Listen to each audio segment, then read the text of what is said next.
Hey everyone, welcome back, and this is my review of Sword Art Online 2, Episode 18. Okay, so apparently the Mother's Rosario arc is starting, which I know virtually nothing about, because like I always say, I'm not a light novel reader. But I've heard that it's going to be centered around ASUNA, mainly, and given this episode, I can definitely see that, okay, because ASUNA was definitely probably the most prevalent character in this episode, okay? She really was. And that's good because in terms of anime-only watchers, I'm probably the only Asuna fan on the planet. So, yeah. I'm glad that this arc's going to be centered around Asuna. A lot of other people probably aren't, but I am. I do wonder, though, if they can do it in like 6 episodes, because that's not a lot of time. But I'm hoping that they can. I'm hoping that they can do it well. So there's 2 main things in this episode that I really need to talk about. First off, before I get into those 2 things, first off, again, if you're looking for action, you're not going to find it here. The last arc was pretty much classic Sword Art Online action. It really was. The last arc really was. I'm not sure if this arc's going to be or not, but this episode definitely was not. It was pretty much like the beginning of every arc is just a setup for the actual arc itself.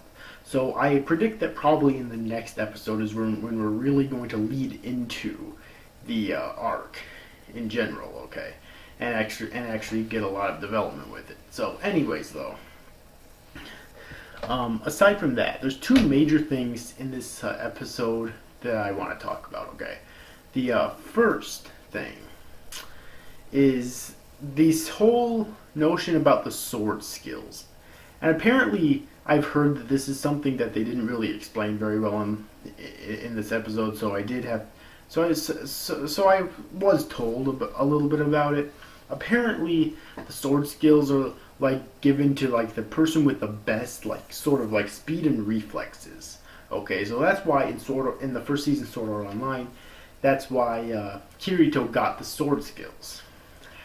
However, there's this character that's referenced named Zekken. I don't remember if they ever actually showed that fight or not.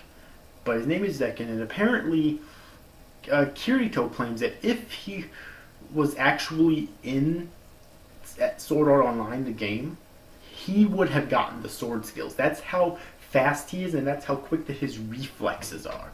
Right, which is pretty insane. You know, I mean, because Kirito's a really fast dude and he has amazing fucking reflexes. So that's pretty insane to think that Zekken's actually even better than him in that regard. Okay.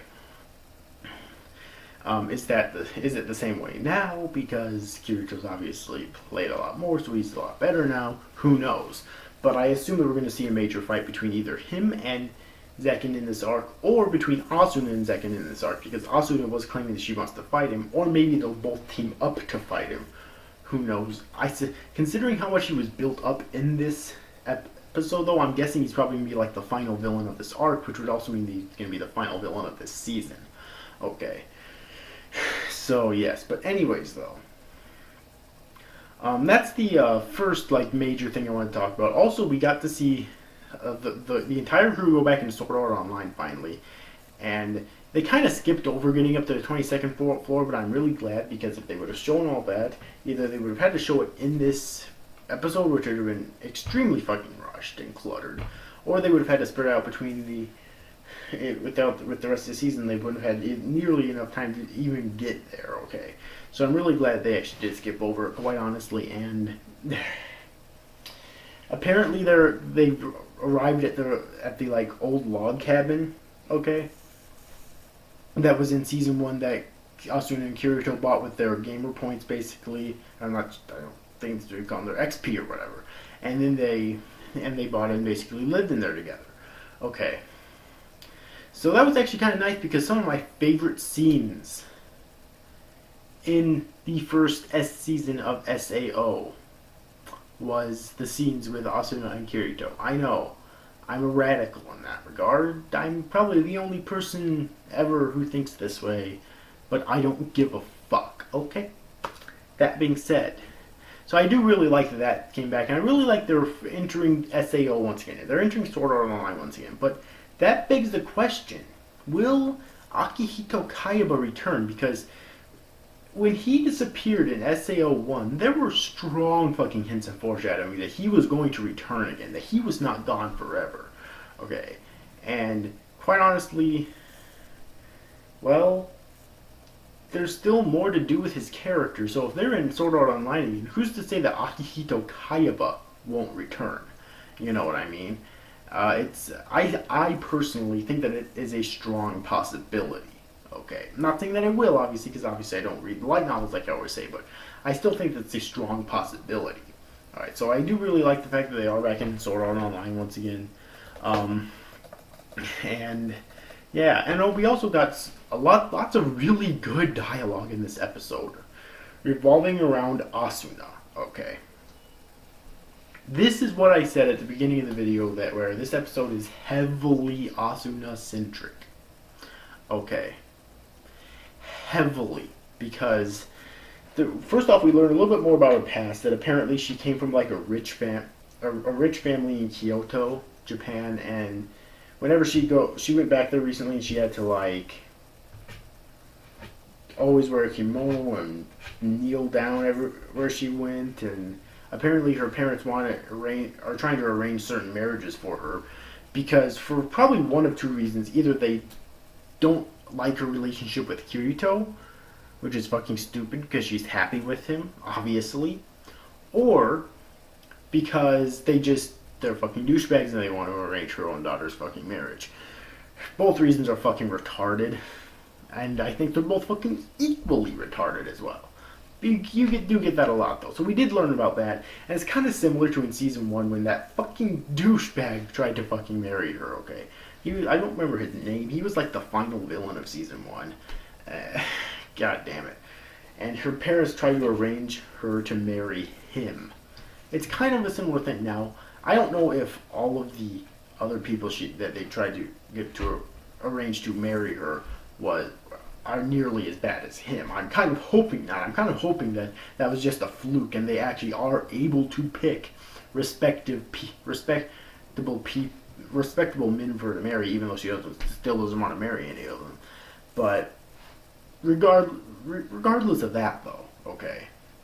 Yeah, so we do learn a little bit more about that. We get a little bit more insight on the relationship between Kirito and Asuna, how apparently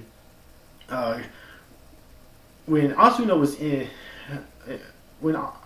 basically how much Kirito affected Asuna's life in general. Because when Asuna was in SAO, apparently she completely forgot about her home life. She completely forgot about the concept of even leaving for a little while, okay? And you can understand why. If she really has that shitty of a home life, then you can understand why and sympathize with her, you know?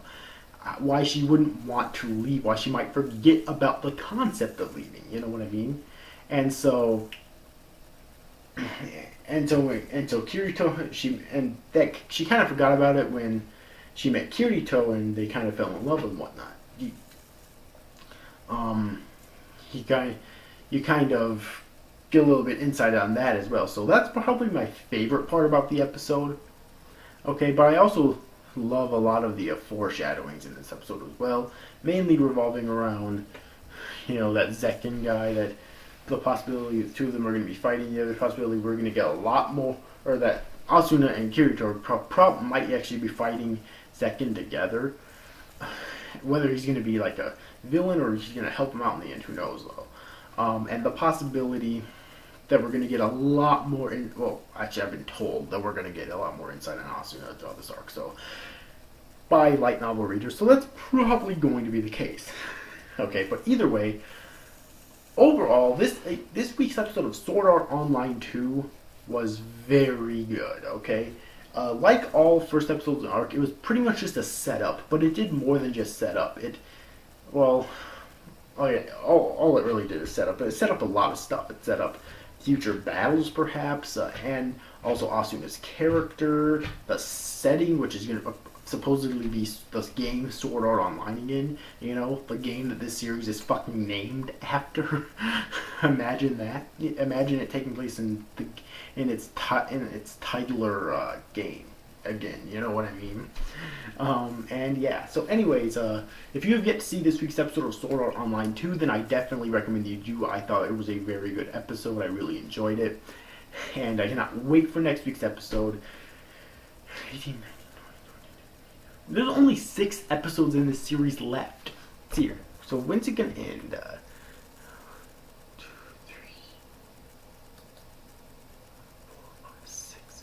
December 20th. So, yeah, well over a month yet, I guess, but still though. Still, we're nearing the end of the series though.